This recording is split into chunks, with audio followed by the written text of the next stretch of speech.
بسم اللہ الرحمن الرحیم۔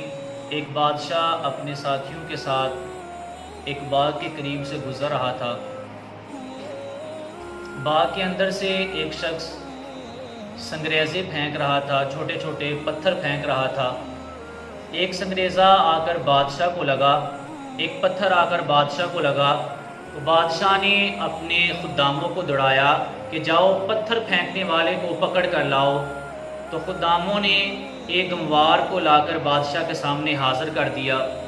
بادشاہ نے اس سے پوچھا کہ تو نے یہ چھوٹے چھوٹے پتھر کہاں سے لیے ہیں؟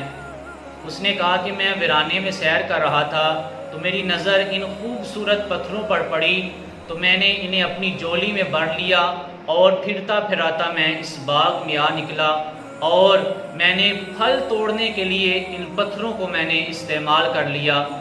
تو بادشاہ نے کہا کہ تم ان پتھروں کی قیمت جانتے ہو؟